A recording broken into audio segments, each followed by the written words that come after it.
Hello, and welcome to our first in our series, Friends Around Friday. Today, we have asked Justin Wateridge, who is the CEO of Steps Travel, our favorite luxury travel brand in Cirencester, to chat to us today. We want to introduce you to Justin and Steps, as we keep getting asked by all our parents and old leapers who are now getting married, if we can put together kind of holidays, honeymoons, I have to remind them that homestays, tents, and hostels are still our thing.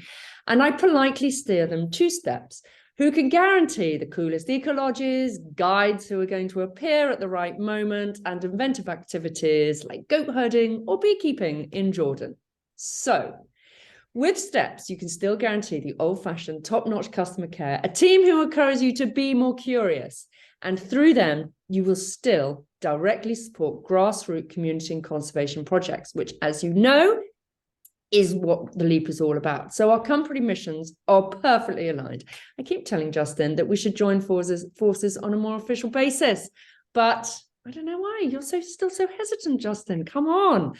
Anyway, to put you in the picture about Justin himself, he is a big mover and shaker in the world of travel.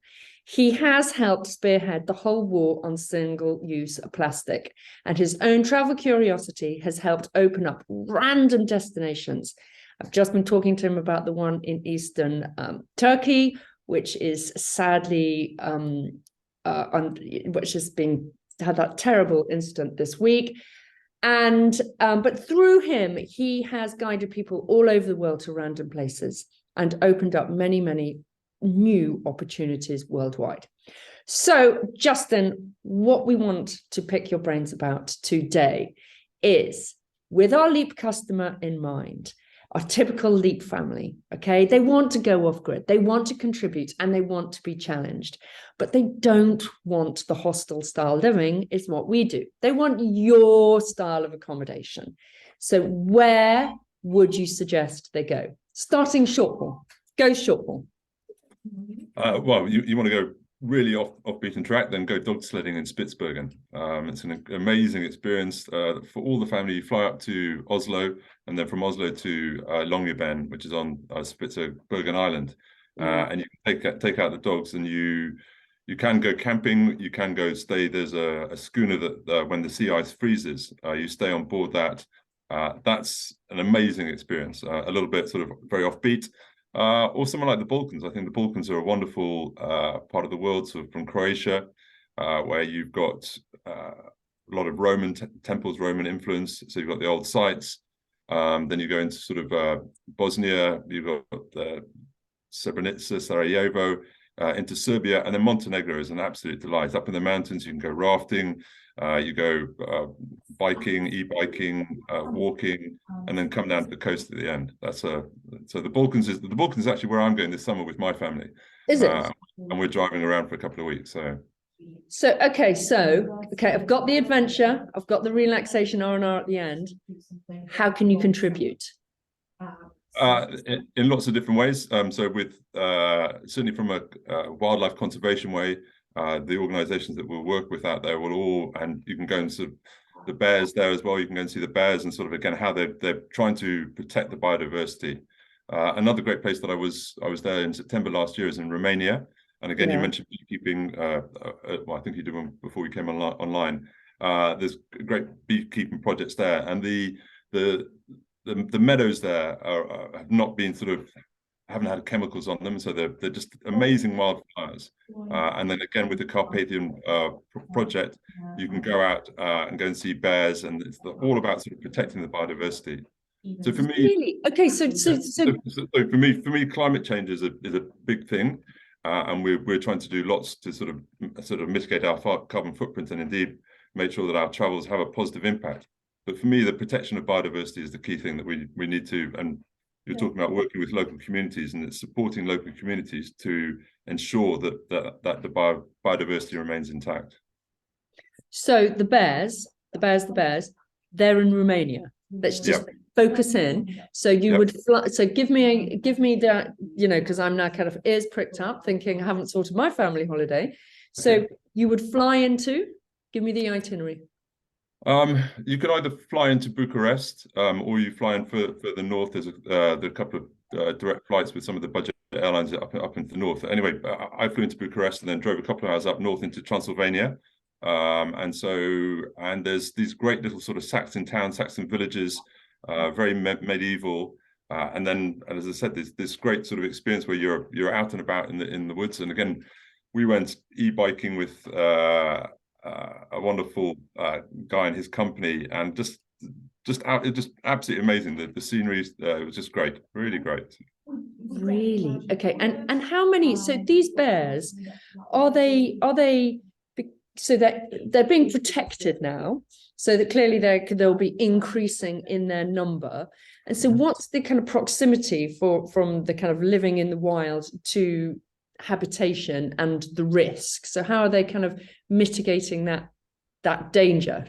So there's the bears don't really come into sort of the towns, and because they stay within the forest, and that's where they don't like people on the whole, so they'll stay away from people.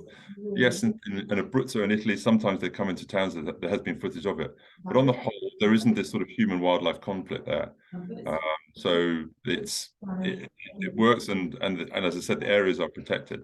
They also have a lot of wolves there as well. I haven't seen wolves there, but you can do with the Carpathian Carnival project. Sorry. So is the experience similar to going on an African safari? Is that do you walk?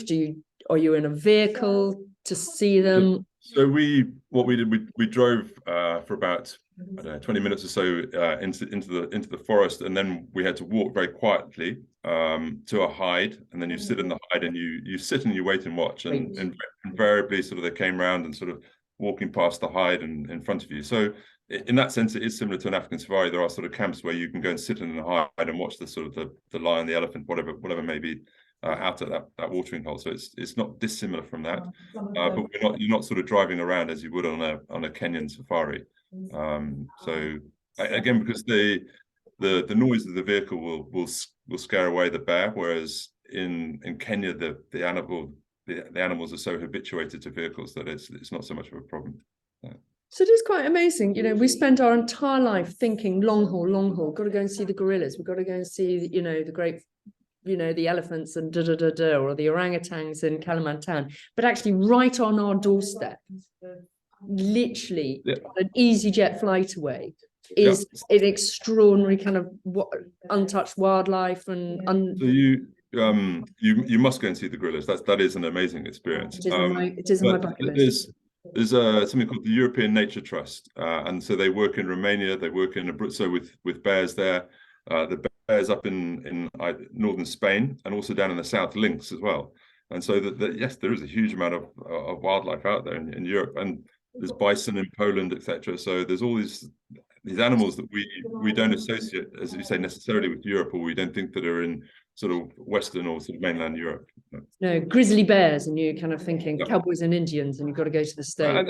And they were quite sizable. The bears were big, so not as big as the Kodiak bears that I was lucky to see right up in the northwest of Alaska, off Kodiak Island. And again, there we were on foot, and the whole time the guide is sort of clapping their hands and going, "Hey bear, hey bear." Because the last thing you do is want to surprise a bear and sort of walk onto it, so you know where the bears are.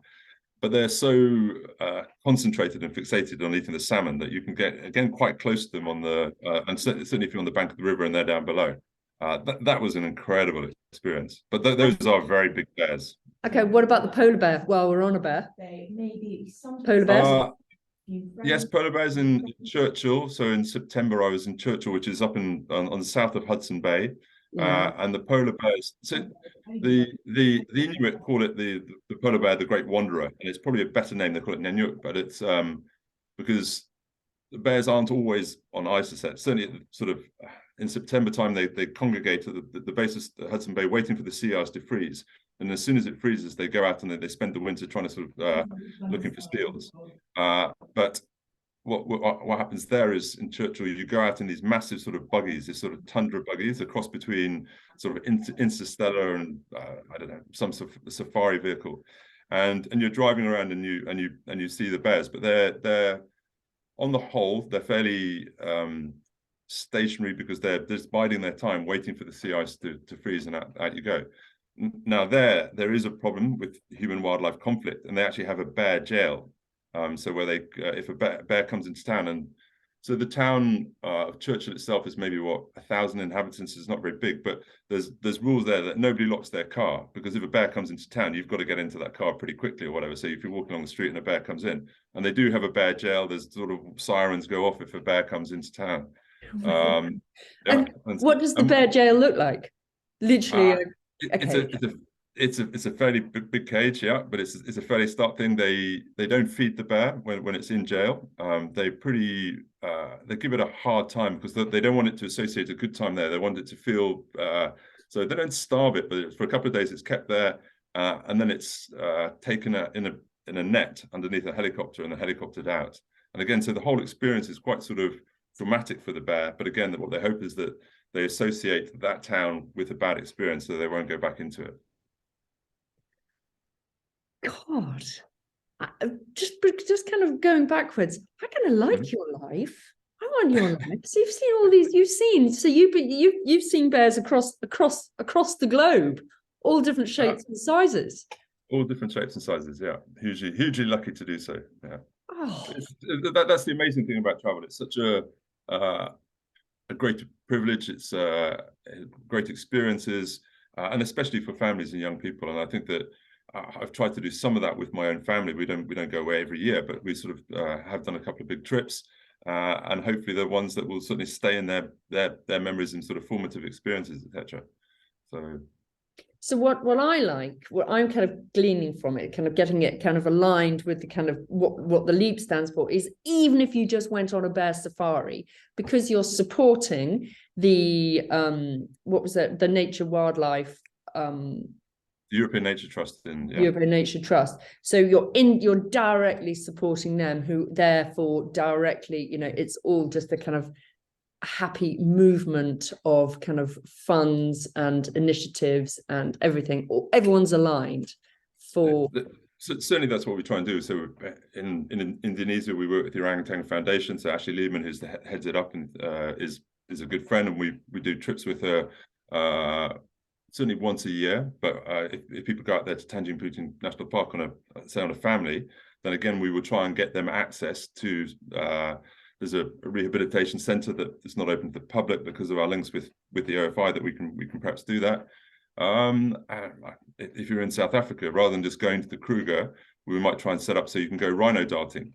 And what the amazing thing about that is that it does cost money, but that money goes to the vet, and they need to do it, because what they do is they tag the rhino, put a tag in its ear so that they can track it.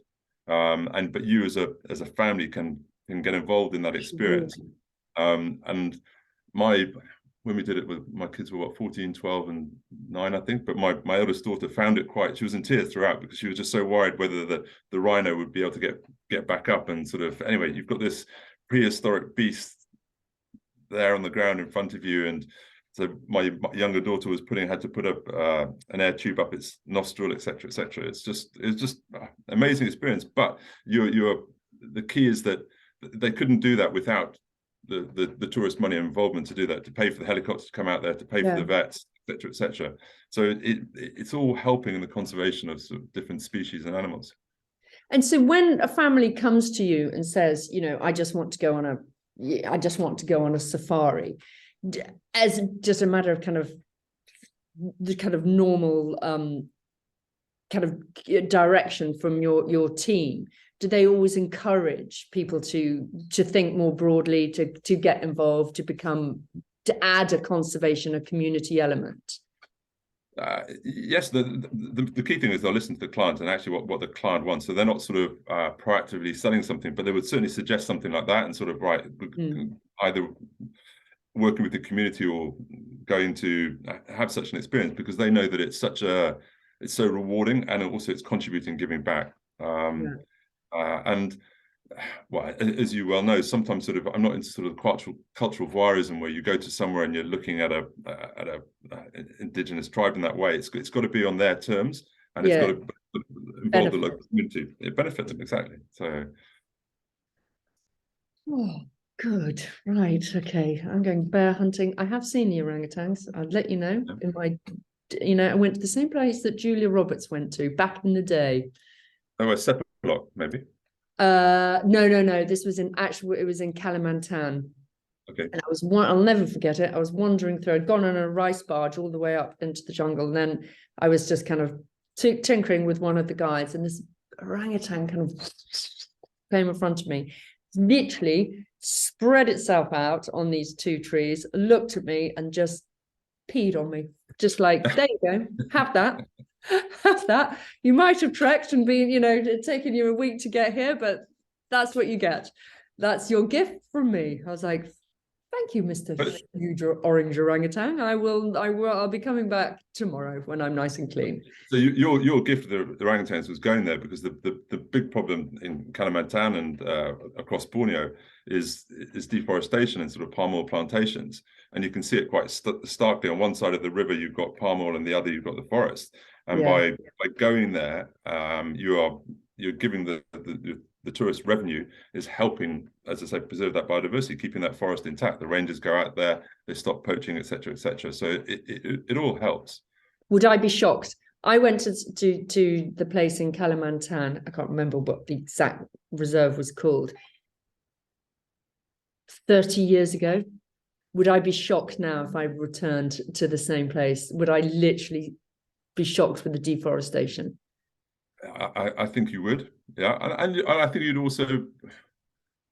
I don't think the accommodation has changed that much, and so in part, if it's Tanjung Putih National Park, I think there's a place called Rimba Lodge, and I think there's more people that go there now, so it'll be busier than perhaps when you went there 30 years ago. And it's actively promoting, actively trying to protect.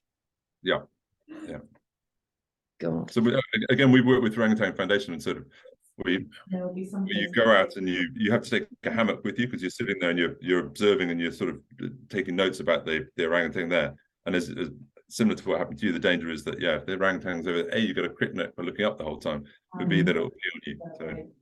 Why do they pee on you? What is that? It's just a kind of territorial thing.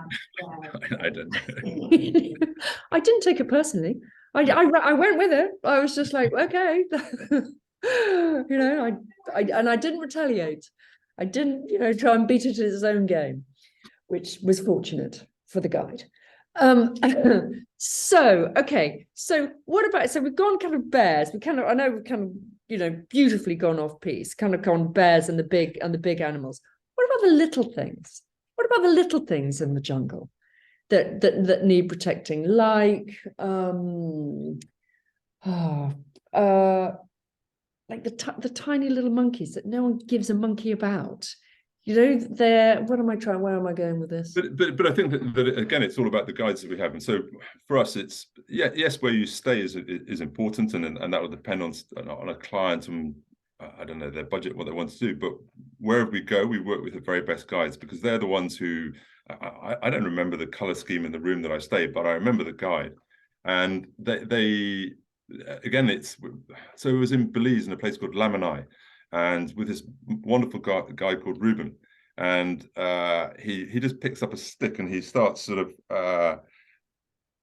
rummaging out of the base of the tree, and before I know it, he's got this pink-footed tarantula, and he picks it up and then he gives it to me, and we're holding it and stuff like that. So it's the little things like that, and it's sort of it's learning and understanding. It's learning about the insects, and certainly I know you do lots of great trips to Costa Rica and Colombia around there. So it's the insects in the jungles there that just are so much part of the ecosystem, and it's just learning how everything is interconnected. Yes, you have these flagship species, the bear, whatever, but the smaller species are equally important in so many different ways. And it's the guides that pick it out, and through steps you could guarantee a good guide as opposed to I think that guides are on the back of a newspaper. Yeah, you don't want somebody to give you a litany of facts, or you want guides who've got personality, and can also understand what you want as well, rather than sort of regurgitating the same sort of standard spiel. They know that you might be more interested in butterflies or whatever it might be. They'll ask you different questions, and they'll try and sort of tailor they're guiding accordingly, and ultimately they're storytellers, and as a result they're very engaging people, and you buy into them, you buy into the region, the community as a whole. So if you were, so out of all the places that you visited, if you had to say, okay, I know this is going to be tricky for you, but you're not going, you literally, it's going to be gut feeling. Okay. If you had to say to me, right, this summer you are going to there, where would it be? By myself? No, you're telling me. Where am I going this summer? Where are you going? Yeah. I'd have to ask you some questions, and whether it's just with you or whether it's with a guy, your boys as well. Okay, family trip. I'm taking the boys. I'm taking the boys. God, I have to. You have to? Yeah, I have to. Well, that's such a. I know, big, just okay, okay. Rephrase it. If you had to go with your family again to any of the places that you have, you're going to repeat, because I think if you repeat something, you absolutely loved it. So you've got to repeat one of your experiences, and you're taking your family. Which is it going to be this summer? So if it was their choice, I think they'd probably say Indonesia. And I think it's because of the variety there in Indonesia, from Tanjung Pinang National Park, we're talking about Kalimantan, about the orangutans, to the islands, to and then on a boat. The seas around there are incredible, around Komodo and Flores, these islands there. So I think that Indonesia would probably be their choice. And I think that would be their choice. God, see, I love that. I hadn't even really thought about Indonesia. That's kind of out of my comfort zone. Okay, Indonesia. The one that we wanted to do, but we couldn't due to the pandemic, was we were going to go to Vietnam and Cambodia. And I know you do lots of great lead projects there. But I think it's sort of, again, sort of on the back of a small moped motor, going around at night, sort of visiting night markets. The guide will be driving, but the plan was that 4 or 5 of us would go to different sort of food markets, buy stuff, and just that sort of get involved and vibrancy. Yeah, well, Vietnam, that is more kind of cooking, architecture, culture. Whereas what I liked, what you were talking about with the Indonesia, is that's more environment, jungle beaches, wildlife. So you've got that element to it. That's what I'm after. I want to get my kids out of the cities into the wild, into the countryside, and away from their telephones. And that's what travel is about. And again, Indonesia, remember, we were driven up to the top of a dormant volcano, and then we were given bikes, and we sort of cycled down, and you're freewheeling most of the time, but you're just going through small little villages, and again, because you're on a bike, not in a car, you are more accessible a little bit. There's not that sort of divide being, you've got the windows between you and whatever. Yes. So and you're stopping off in little communities, and we saw cockfighting, a big sort of cockfighting, and the girls weren't so impressed with it, but the boys, again, they definitely had this sort of lust to go and see this. But it's little experiences like that are not, they're not scripted in any way. It's that sort of serendipity of travel, and I think going by bike or whatever, it allows you to do that. Okay, I'm so grateful. I'm so grateful for your time. So to conclude, we all need to go and see the bears around the world. I'm going to Indonesia this summer. You're going to Vietnam. I can sort you out a lovely backpacking holiday around Vietnam. And anybody that's interested in, in being more curious than just going and lying on the beach, please give Justin and his wonderful team at Steps a call, because they can literally push you out of your comfort zone. So thank you, Justin, for all your time today. Well, thank you, Millie. Thank you so much. And well, that's it. Cheerio. Okay. I'm going to press unstop recording now, but don't go away.